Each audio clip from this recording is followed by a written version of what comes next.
추석을 기해서 이번에 이 조상 제사에 관한 그 여러 가지 문제를 다룰 터인데요.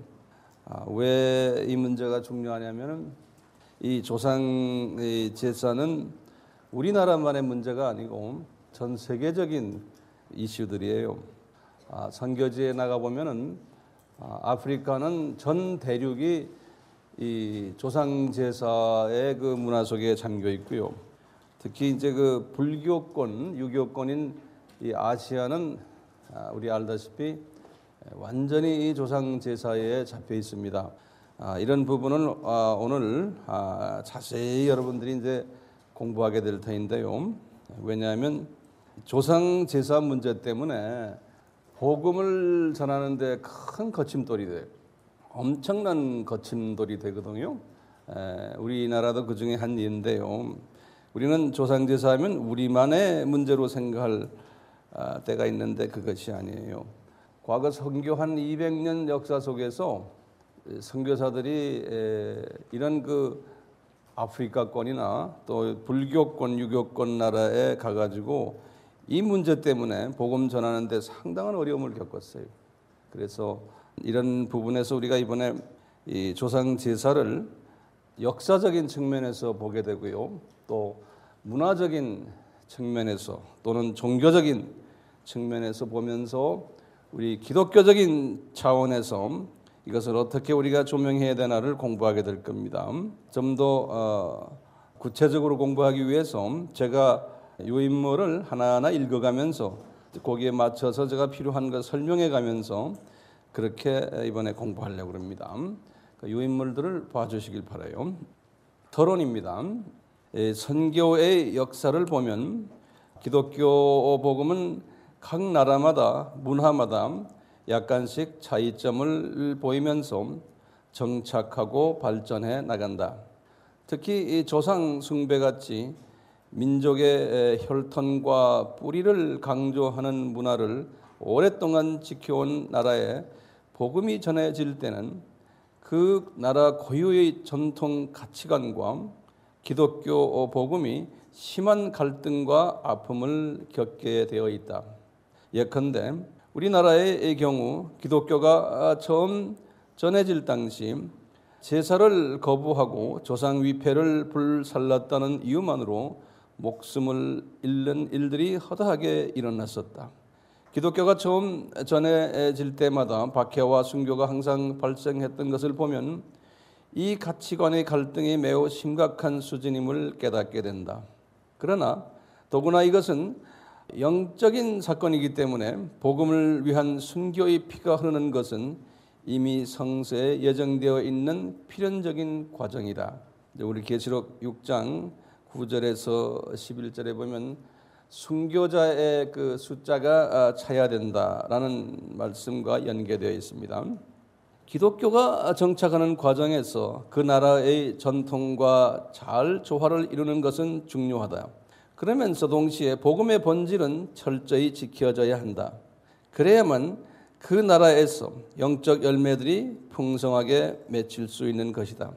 그러나 이와 반대로 교세의 확장에 연연하여 복음의 핵심을 희석시키면서까지 그 나라 전통과 가치관에 타협해 나간다면 당장에는 교인 숫자가 늘어나는 듯 보여도 시간이 지나면 기독교는 변질되고 잎사귀만 무성하고 열매가 없는 결과에 이르게 된다. 여기에 관계 선고들을 제가 적어놨습니다. 마태복음 7장 15절에서 21절, 또 21장 19절, 누가복음 6장 43절에서 44절, 갈라디아서 5장 22절에서 23절, 디도서 3장 14절, 베드로후서 1장 8절. 선교 현장에 있어 보면 복음이 전해지고 정착하고 성장하는데 가장 방해가 되는 요인이 그 나라에 오랫동안 뿌리 내려온 토속 종교라는 사실을 알게 된다.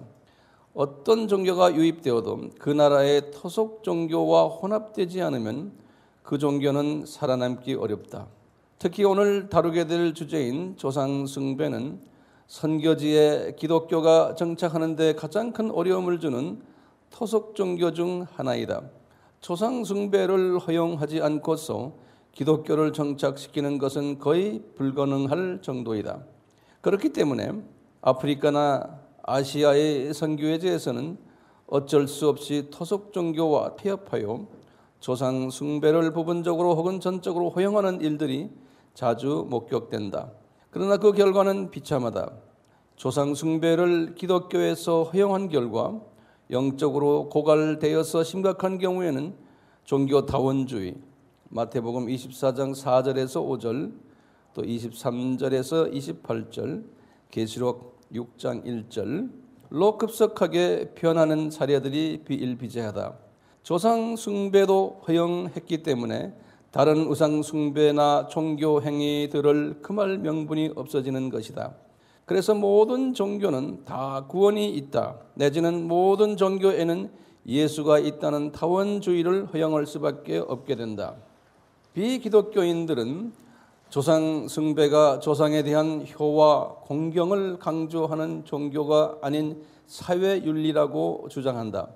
살아있는 후손이 조상에 대한 존경심과 고마움과 은덕을 기리는 숭고한 마음이 담겨져 있다는 것이다. 물론 조상 숭배의 일면에는 그런 사회윤리적이고 가정윤리적인 측면이 존재한다. 예컨대 한국의 경우 부계 중심의 전통을 견고히 하고 조상에 대한 효도를 강조하게 되면 가족 구성원들 사이에 친밀감이 돈독해지고 가정의 해체를 어느 정도 예방할 수 있게 된다. 이렇게 가정이 안정되면 더 나아가 사회와 국가도 안정되고 견고해지는 것이다. 그러나 이런 사회 문화적 이면에는 종교적인 동기가 강하게 존재한다. 조상에 대한 숭배를 통해 현세적 보상과 축복을 기대하는 기복신앙과 더불어 조상 숭배를 하지 않는 결과로 받게 되는 저주와 화에 대한 두려움도 깔려 있다. 거기다 줄을 그으세요. 기복신앙, 그 다음에 조상을 숭배하지 않으면은 저주와 화가 있다는 그 두려움도 조상 숭배에 깔려 있어요. 다시 말해 겉으로는 조상에 대한 효나 조상의 영혼을 위한 것처럼 행동하지만 근본적으로는 자기 자신들의 평안과 영달을 위해 거기다도 줄 것이에요. 조상 숭배의 예식들을 강조하는 것이다. 조상 숭배가 종교적이고 영적이기 때문에 크리스천들에게 이 문제는 매우 심각하다. 조상 숭배는 하나님이 10계명의 1, 2계명에서 금한 우상 숭배이기 때문에 조상 숭배와 크리스찬의 삶은 양립할 수 없다. 이번 세미나에서는 아프리카, 한국, 일본, 로마 가톨릭 등에서 조상 숭배와 관련된 대표적인 사례들을 살펴보면서 그 이면에 감추어진 영적인 문제들, 신학적인 논제들을 다루게 될 것이다. 그 과정을 통해 특히 조상 숭배가 전통 문화로 자리 잡힌 한국 사회를 살아가는 크리스찬으로서 바른 신앙관을 정립하는 데 도움이 될 것이다. 이게 이제 서론적인 이야기입니다. 자, 그러면 조상 숭배의 개념부터 한번 잠깐 보겠습니다. 조상 숭배의 정의입니다. 조상 숭배, 영어로는 ancestor worship이라고 그래요. 자, 제가 조상 숭배의 정의를 보겠습니다. 조상 숭배는 가장 오래된 종교적 표현의 하나로 조상의 영들에 집중된 신앙과 그에 수반되는 모든 제사 행위를 일컫는다. 조상 숭배는 원시 문화로부터 최첨단 과학기술 시대를 살아가는 현대에 이르기까지 인간의 삶 속에 광범위하게 영향을 끼치고 있다. 조상 숭배는 정령 숭배, 거기다 했어요. 정령 숭배, 거기 이제 제가 영어로 써놨는데 애니미즘, 그것도 액센트가 앞에 있어요. 애니미즘 그래요. 다 전문 용어인데요. 한국말로는 정령 숭배라고 했는데 이 말은 뭐냐면 모든 자연물에 그 안에 영혼이 있고 신이 있다. 그래서 나무에다도 절하고 뭐 돌에다도 절하고 그런 거 있죠. 이런 걸 애니미즘 그래요. 그다음에 이제 토테 거기 보면 토테미즘 그랬죠. 예, 이 토템이란 건 아메리칸 인디안들이 가지고 있는 신앙인데요. 그 혹시 그 미국이나 특히 북아메리카 쪽에 그 캐나다의 밴쿠버나 이런 데 가면 그 나무 이렇게 큰 나무에다 뭐 이렇게 뭐 그려놓은 뭐 있죠? 그걸 뭐라고 그러죠? 우리 같으면 나무에다가 그 이상한 사람 그려놓고 이제 뭐라고 그래? 이 칼로 모르겠어요. 그런 그게 뭐냐면 토테미즘에서 나온 그 사상에서 나온 거예요. 뭐냐면 인간이 동식물이에요. 과 연계되어 있어서 우리가 동식물 속에도 인간의 영이 있고 그 영에도 인간의 영이 있고 이렇게 동식물과 연결돼서 믿는 그래서 이렇게 만들어 놓고는 거기에다 이제 절을 하고 그러는 토테미즘이 우리에게는 이게 우리 피부에 닿지 않지만 아메리칸 인디언들 그다음에 그 시베리아 사람들 이런 믿음의 체계가 돼 있어요. 그다음에 이제 그 샤머니즘이라고 그래요. 이거는 이제 우리와 관계돼 있어요. 이 샤머니즘 우리 이런 말은 들었죠. 이 샤머니즘은 뭐냐면요. 이 이원적인 사고방식인데요. 뭐냐? 이 세상의 물질 세계고 저 세상은 비물질 세계인데 이 물질 세계에 사는 존재들은 비물질 세계에 사는 존재의 그 영향을 받는데 이 비물질 세계가 더 파워가 있고 비물질 세계의 사람들이 비물질 세계를 지배한다고 믿는 거예요. 그렇기 때문에 비물질 세계, 이 물질 세계에 사는 우리는 항상 그 위에 있는 비물질 세계에 사는 그 영에게 제사를 드리고 그 영을 항상 그 영의 도움을 받아야 되는데 요건 뭐냐면 직접 받을 수가 없다라고 믿는 거예요. 직접. 그래서 꼭 중간에 가운데 분이 한 분이 있어야 된다는 거예요. 그 가운데 존재를 각 나라마다 대륙마다 부르는 게 달라요. 아프리카에서는 뭐라고 부르냐면 메디신맨이라고 그래요. 아프리카에서는 주로요. 나라마다 좀 다르지만 대체적으로 부르는 게 메디신이라는 건 그 뭐예요? 약이죠, 약. 메디신 또는 메디신 하면 약 아닙니까? 병원, 메디컬 닥터 그런 식으로요. 메디신맨이라는 거는 사람 병을 고쳐주는 사람이다 이렇게 생각하면 돼요. 병 고쳐주는 사람. 근데 아프면 이 사람한테 부탁하는 게. 그러니까 이 메디신맨이 중보 역할을 해주는. 그래서 메디신맨이 막 이제 주문을 외우고 뭐 이래가지고 우리는 그런 사람을 뭐라 그래요? 무당이라고 그러죠. 그렇죠? 우리는 무당이라고 해요. 무당을 소스레스라고 그래요. 그리고 어떤 때는 점쟁이들, 이런 무당들. 우리는 우리나라에 무당이 몇 명 있는지 아세요? 70만 명이 있대요. 우리나라에 무당이. 그러니까 우리나라 사람들도 이 사상 체계를 믿어요. 예? 그래서 예언도 받고 또 병도 고치고 또 우리 굿하는 거 있잖아요. 사업의 성공도 해주고 이런 모든 부분에서의 중간 매체들이에요. 자, 이 조상 숭배 사상은 요 세 사상이에요. 다시 말하면 애니미즘 사상, 또 그 다음에 토테미즘 사상, 또 샤머니즘 사상 이렇게 이 사상과 함께 발전된 거예요. 이 조상 숭배 사상이 나중에 우리 자세하게 이제 보게 돼요. 이 조상 숭배의 믿음 체계는 만물에는 영혼이 있어 일시적 또는 영구적으로 그 물질에서 벗어나 그 영혼이 독립하여 존재할 수 있다는 것을 기본 자세로 한다. 이런 차원에서 인간 역시 죽은 뒤에 영혼의 육체를 떠나 비물질 세계에서 독립적으로 존재하며 동시에 물질 세계에 영향을 미칠 수 있다는 관념이 조상 숭배의 근원이 된다. 다시 말하면 무슨 말이냐면 우리가 죽으면은 저 비물질 세계로 올라간다는 거예요. 우리가 죽으면요. 그러니까 우리 조상이 죽으면은 그 비물질 세계로 올라간다는 거예요. 그렇기 때문에 조상이 올라가 가지고 조상이 파워를 가지게 되는데 이 물질 세계를 지배하는 파워를 가지게 된다는 거예요. 그 우리 조상이 죽어서 올라가서 그분이 그런 영향력을 가지고 있기 때문에 그분한테 우리가 기분 좋게 대해줘야 된다는 거예요. 안 그러면 이분이 섭섭해한다는 거예요. 네. 이제 이런 그 개념들이에요. 우선요. 자세한 개념은 나중에 더 보겠어요. 자, 조상의 의미를 좀 봅시다. 조상의 정의입니다. 여기에서 숭배받는 대상인 조상은 단순히 죽은 자와는 구분된다. 조상은 생전하고 있는 후손들에게 대대로 영향을 끼치며 영적으로 살아있는 죽은 자를 의미한다. 다시 말하면 죽었지만 살아있는 분이 그 영이 살아서 우리에게 영향을 주는, 네. 조상이라고 일컬어지면 적어도 자손들을 남겨야 하며 생존 시 어느 정도 비중 있는 사회적 신분이 있어야 하고 제사를 담당한 후손에 의해 지속적으로 경배를 받아야 한다. 그래서 일례로 한국의 전통을 보면 이 조건을 충족시키기 위해서 묘자리를 준비하고 제사를 지내줄 장손을 낳고 장자에게 물려줄 많은 재산을 모으는 일에 많은 사회적 비용을 지불해야 했던 것이다.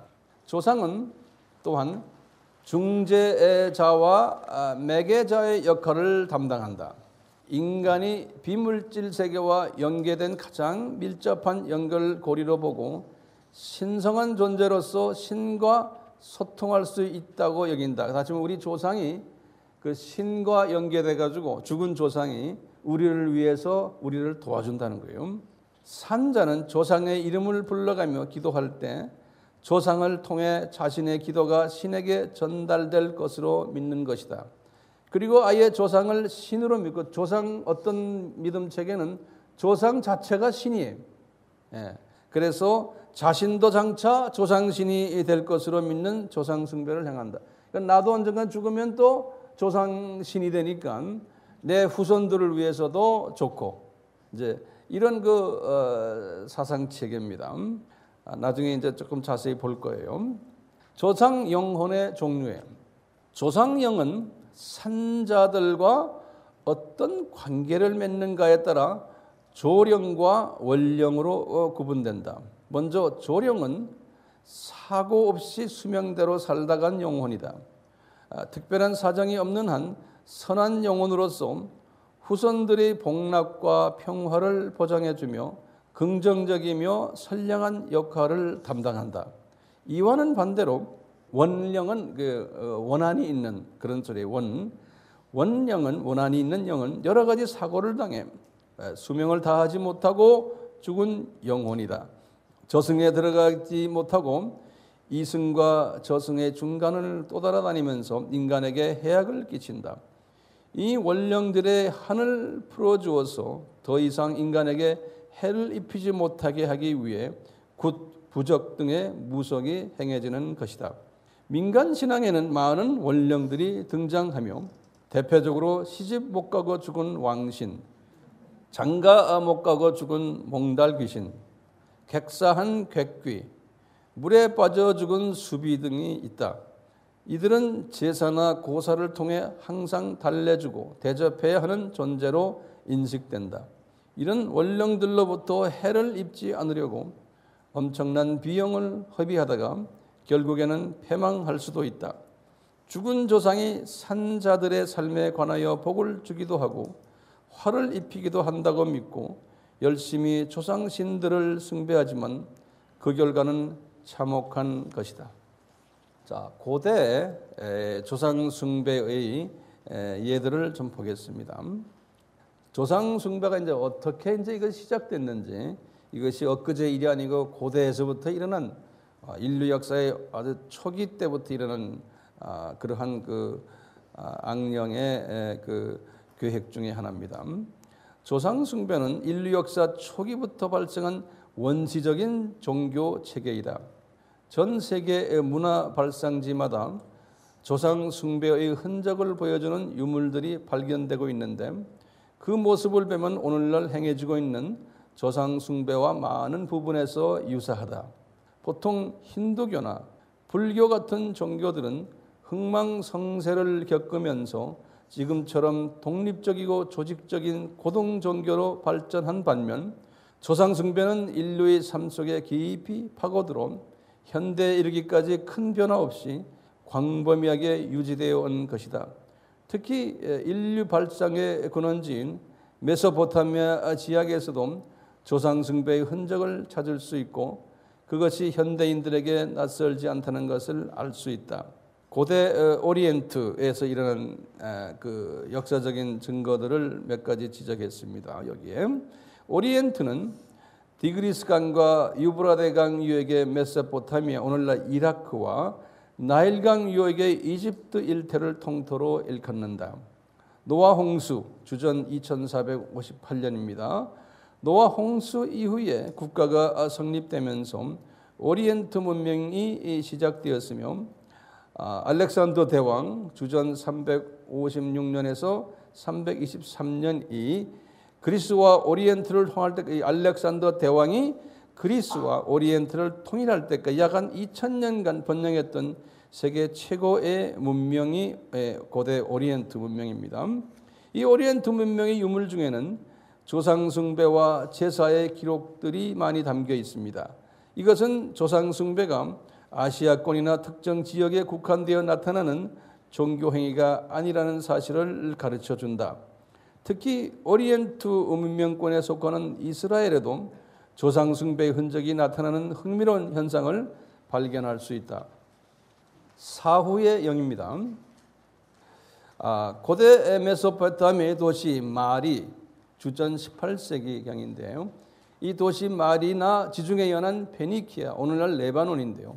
여기에 도시가 페니키아에 대해서 우가릿, 주전 한 15세기 때의 도시인데 여기에서 발견된 점토판에서 조상 숭배의 흔적이 많이 발견된다.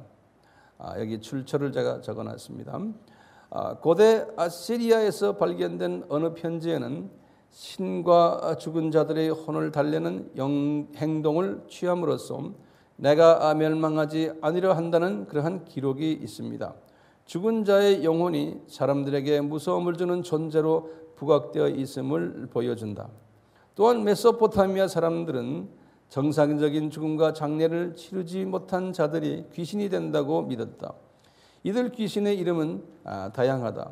떠돌이 귀신, 방랑 귀신, 벌판에 던져진 귀신, 물에 빠진 자의 귀신, 우물에 빠진 자의 귀신, 배고파 죽은 귀신, 목말라 죽은 귀신, 불에 타 죽은 귀신, 태양빛에 쓰려져 죽은 귀신 등의 표현들이 기록에 나타나 있다. 한편 이집트인들은 사후의 영의 부활을 믿었으며 그 영향으로 미이라와 초상화가 성행했다. 피라미드는 죽은 자에게 봉헌된 가장 유명한 건축물이다. 아래 그림 피라미드 그림을 보시길 바랍니다. 또 제사에 대해서 좀 보겠습니다. 메소포타미아 마리에서 발견된 행정 문서고의 자료에 제사 의식과 제물에 관한 내용이 기록되어 있다. 메소포타미아의 바벨론 토판에서 나온 쇠기 문자에는 다음과 같이 귀신에 관한 다양한 표현들이 기록되어 있다. 장례되지 않은 귀신, 아무도 돌볼 자 없는 귀신, 아무도 제사 음식을 드릴 자가 없는 귀신, 아무도 마실 물을 부어줄 자 없는 귀신, 자기 이름을 불러줄 자가 없는 귀신 등이다. 이 메소포타미아 유물에서는 죽은 자에게 술을 따르고 음식을 바쳤던 기록이 여러 곳에서 발견된다. 또한 페니키아, 오늘날 레바논의 우가릿 사람들은 마르제아라고 불려 거기다 줄거했어요. 마르제아라고 불려지는 조상 숭배 의식을 행했다. 마르지아 제사에서 그들은 조상에게 먹을 것과 마실 것을 드리고 향을 피우고 혼을 달래기 위한 노래를 불렀다. 성서의 아모스 6장 7절과 예레미야 16장 5절의 원어를 보면 이 마르지아라는 단어가 쓰였다.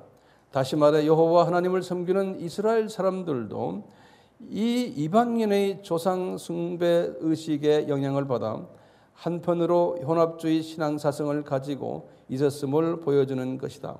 오늘날 크리스천들이 예수님을 하나님으로 섬기면서 조상 제사도 마다하지 않는 행위와 동일하다. 이렇듯 메소포타미아의 고대 유물들을 통해 알 수 있듯이 바벨론 사람들이 죽은 조상을 위해 음식과 제물을 바치고 마실 것을 부었으며 조상의 이름을 불렀다. 흥미롭게도 이런 행위들은 오늘날 조상제사의 형식과 상당히 유사하다. 조상제사가 단지 아시아나 아프리카 일부에만 제한적으로 존재한 것이 아니라 인류 문명의 초기부터 광범위하게 행해진 종교 행위임을 확인해 준다. 거기 이제 바벨론 점토판에 쐐기 문자 그림이 있습니다. 자, 그러면 우리가 성서에서 나타난 이스라엘 사람들이 어떻게 조상 숭배를 하였나를 성서에 기록된 것을 제가 이렇게 뽑아냈습니다. 성경의 구약에는 죽은 자에게 제사하는 것은 이방인들의 풍속으로 하나님께서 가증히 여기는 우상 숭배로 취급되었다. 성서 어디에도 죽은 조상에게 먹을 것이나 마실 것을 허락하는 율법은 찾아볼 수 없다. 오히려 여호와 하나님께서는 이스라엘 백성에게 조상 숭배와 관련된 의식을 철저히 금했다. 죽은 자를 위하여 너희는 살을 베지 말며, 여기 쭉 레위기 19장 28절, 또 신명기 14장 1절, 또 신명기 26장 14절, 또 이사야서 8장 19절, 또 에레미야서 41장 5절, 또 시편 106편 28절에서 29절, 또 이사야서 22장 16절에서 18절, 거기 나중에 쭉 보시길 바랍니다. 계속해서 이사야서 65장 3절에서 5절, 예레미야서 16장 5절, 아모서 6장 7절. 자, 여기에서 인용된 성경 구절을 보면 이스라엘 백성들이 이방인들의 풍속을 쫓아 죽은 자들을 숭배하는 여러 가지 의례를 행했다. 죽은 자를 위하여 옷을 찢고 자신의 몸을 상하게 하고 통곡하고, 예레미야서 16장 5절, 높은 곳에 묘자리를 삼고, 이사야서 22장 16절에서 18절, 제물을 바치고, 예레미야서 41장 5절, 분향하고, 이사야서 65장 3절에서 5절, 제사를 올리며, 시편 106편 28절에서 29절, 심지어 무덤가에 머무르는 그러한 일들, 이사야서 65장 3절에서 5절, 이런 등의 행위를 한 것으로 나타난다. 이 행위들은 우리나라 유교식 장례 문화와 상당히 유사하다. 유교에서는 의무적으로 죽은 자를 위해 베옷을 입고 곡을 하고 향을 피우고 제사를 지내며 소위 명당이라는 것을 찾아 묘자리를 삼고, 심지어 조선시대 사대부 가문에서는 부모가 죽었을 경우 무덤가에 운막을 짓고 3년 상을 치러야 했다. 중국의 유교에서 비롯된 장례 문화라고 알려져 있지만 실은 이미 고대 메소포타미아 문명에서 행해졌던 장례 문화인 것이다. 고대 메소포타미아 지역에서 발견된 점토판에 보면 곡을 우는 거예요. 곡군이 등장한, 우는 무리들이에요. 곡군은 죽은 자를 위하여 전문적으로 곡을 하는 사람을 가리킨다. 이미 이때부터 장례식에서 곡하는 전통이 있었음을 보여주는 대목이다. 당시 6, 7월이 담무주달로, 담무주는 알죠? 누군지요? 세미라미스의 아들이죠. 이 달은 망자의 혼령을 달래주는 곡을 하는 달로 정하고 기념되었다는 기록이 있다. 곡을 하면서 조상의 죽음을 애도하는 행위는 이미 인류 문화 초기부터 존재했던 장례 문화였다. 하나님께서는 이 장례 행위들을 마귀에게 속한 것으로 가증하게 여기셨다. 앞에 선고들을 보면 이런 일을 행하는 자들에게는 긍휼을 베풀지 않고 환난에 처하게 하며 엄하게 다스리겠다고 말씀하셨음을 잊지 말아야 할 것이다. 사람의 죽음을 슬퍼하고 통곡하고 고통스러워하고 애도하는 것은 하나님이 기뻐하시는 일이 아니다. 하나님의 자녀들은 죽으면 그 길로 낙원에 가기 때문에 슬픔을 잠깐 지나고 영원한 기쁨과 안식이 찾아온다. 그러나 반대로 마귀의 자녀들은 죽으면 음부로 떨어져 영원토록 고통을 받아야 하기에 그들의 장례식에서는 슬퍼하고 통곡하고 애도하는 것이 당연하다.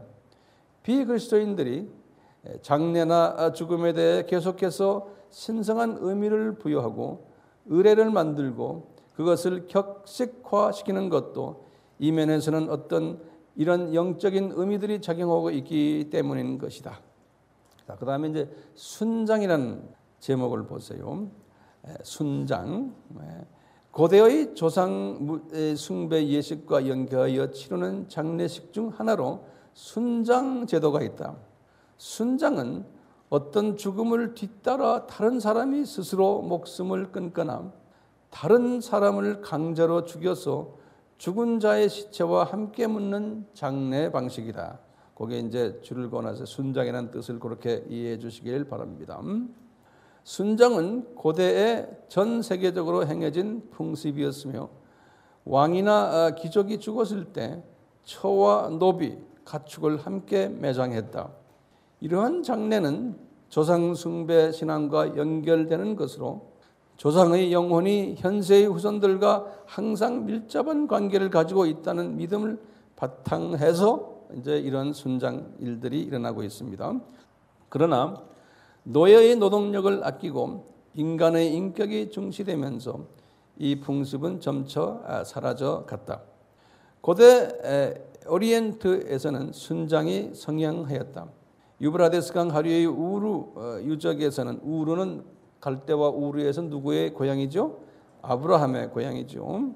우루 유적에서는 왕릉 바깥쪽의 수혈, 곧장 아래로 파내려간 구멍이라는 뜻이에요. 이 수혈에서 59개 구의 순장자가 발견되었는데 그 가운데 6명은 완전 무장한 군인이고 9명은 값진 장신구를 친 여자였다.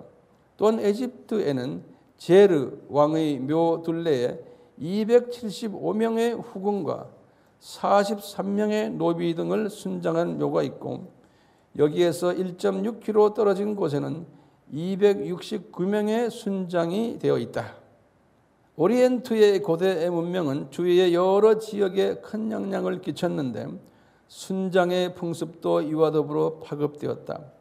그리스의 역사가 헤로도토스에 의하면 그레데 역사가입니다. 역사가의 이름이 헤로도토스에 의하면 스키타이 주전 6세기에서 3세기 남부 러시아의 유목민족의 이름인데요.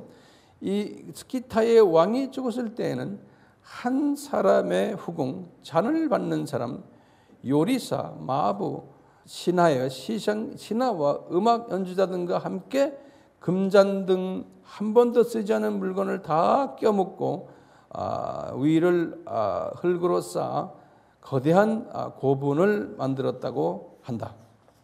아프리카에서도 특히 서아프리카 및 동남아프리카에서 순장이 성행하였다.